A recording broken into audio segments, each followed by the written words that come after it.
Hi guys, nice to meet you. Yeah, and nice to meet you as well. Loving the show. Thank you. So we've just seen the end of season 2, going into season 3. What's interesting is we currently have 5 TV shows, all based on DC Comics. Do you think there's ever any potential for it to get a crossover of all 5? We know the other 4 are having crossover episodes. I don't. You don't think you guys are all in a different universe? I do think it's a very different world. I think a lot of the shows that are, at least in the U.S., airing on a network called CW, are really complementary to each other and the worlds that they create aesthetically. And I think Gotham is a very separate world, and I think arguably a separate time. Yeah. You know, Exactly. we're a little before them. You know, I think they're living in a Batman world. We are living in a pre-Batman Gotham. So I don't foresee it. I mean, I'm not the one that makes these decisions, but It's sort of Gotham time. Mm. You know, it's a different time frame. Yeah. Which is not to say that we wouldn't love that. I mean, we Yeah. interact with our fellow Warner Brothers, shows. We see them at Comic-Con and so forth. And we adore them. And they're fantastic. And it really does feel like a family. Like, we all support each other's shows and everything. So it would be lovely, but probably not. It wouldn't make a lot of sense, I think. Unless there was a little bit of a time travel. yeah. Which thing I going think on. in the Flash there is a character Yeah. that does do Yeah. that. So I mean, who knows? But yeah, it seems unlikely, unfortunately. Yeah. And the beauty of Gotham is, you're dealing with characters that have been around for, we're getting on almost 80 years now. Yeah. And we've seen so many different incarnations of those characters played by so many different actors. Who are your favourites of the actors who played your characters in the past? Well, I've got 2. I think Michael Goff, because I found his caring and sort of natural sort of fatherhood and love towards his Bruce extraordinary, and of course Michael Caine's brusqueness and the blue collar aspect of the reality of Michael Caine's performance, and as someone who's experienced, that had a history. So it would be both Michael Goff and Sir Michael. I have so much love for both Danny DeVito and Burgess Meredith. It would be really hard to choose between the two. However, I'm probably going to say Danny DeVito only because he is extremely close with Carol Kane, who played my mom. They both worked together in Taxi, so I'm just going to throw it to him because he's also still alive. So he would appreciate it. I'm a huge fan of Jim Carrey's. I spent most of my childhood watching Ace Ventura: When Nature Calls and behaving like Ace. But I've actually never seen, the one movie of his that I've never seen is Batman Forever. And once I got this job, I deliberately chose not to watch it. And I have not watched the 60s Batman series. And I felt like watching other performances of a character that I was about to inhabit would not be helpful. So, though I admire both of actors and their careers, I can't say that I am aware of their portrayals of the Riddler. Okay. Robin, the Joker has traditionally been the king of the villains in all the Batman stories. But in Gotham, they seem to be setting up the Penguin to be the king of the villains. I guess that pleases you quite a bit? Long live the king! Right, yeah. Well, at the end of this first season, he was king of Gotham, and that quickly failed. So, it's obviously there's a learning curve here that he's embarking on. But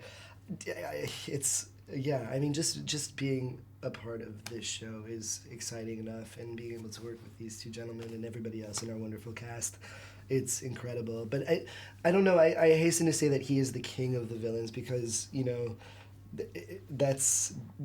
there really is no hierarchy when it comes to villains. It's really just anarchy. So, it's nice to have, to have so many wonderful storylines that I can be a part of.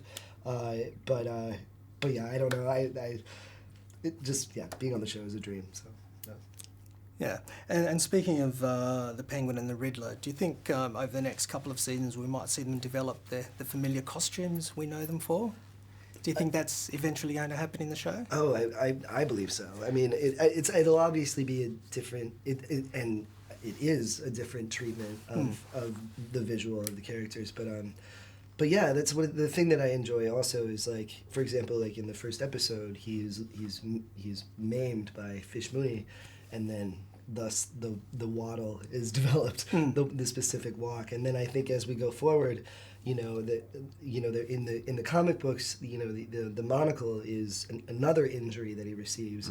So I think I find that so fascinating. Is as we go through time, all of the pieces start locking in and coming together, and I just can't wait for an umbrella helicopter. I was going to say that. Right. That's going to be next level shit. Yeah. I have nightmares about people having to see me in spandex. So absolute nightmares.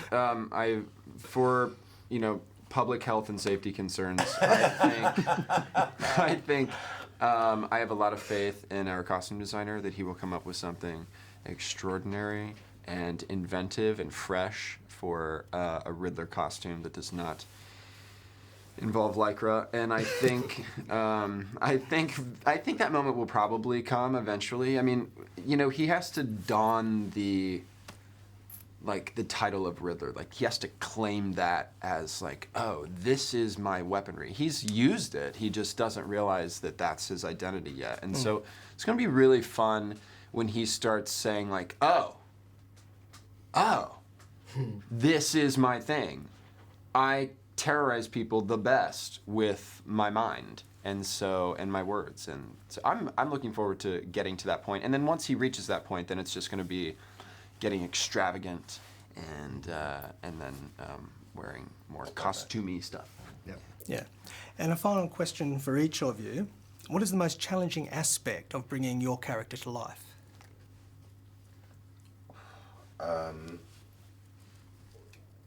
The most challenging aspect is having a relationship with a very damaged young person. I'm talking about the character, and getting it wrong.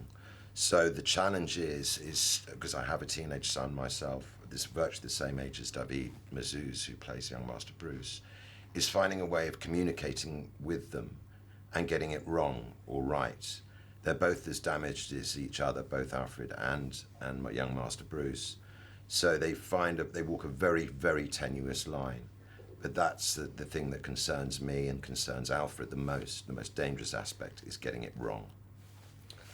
For me, it would be murdering other characters and also witnessing other characters being murdered. Only because that blends into real life in the sense that, these are actors who, like all of us are, cutting their teeth in being on the show, and whenever you have to end someone's character arc, it's actually I don't take it very lightly because, it's first of all you lose that relationship. You don't lose the relationship, but no longer will you be working with these people, and also it's unlike on television. It's unlike any other. Like a play or a movie, there's one arc, you know how it ends, so if someone is going to die, we're all prepared, we know that.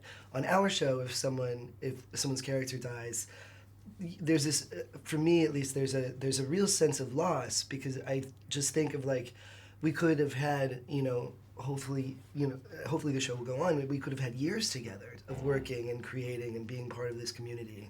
And it's actually very emotional. It's very emotionally taxing and upsetting when that happens. So that would be for me. I'm essentially playing myself, so there's nothing difficult. No, just kidding. Mass murderer. What's the most difficult? Oh gosh. I mean, it's not that it's not without difficulty. It's just I have so much fun.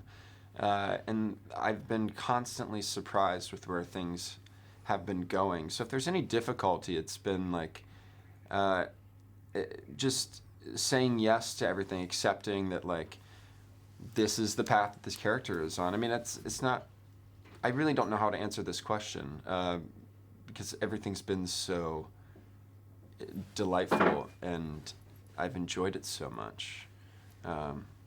So I honestly don't know. I really don't. I don't know. All right. Thank you. Yeah. Thank you so very much. much indeed.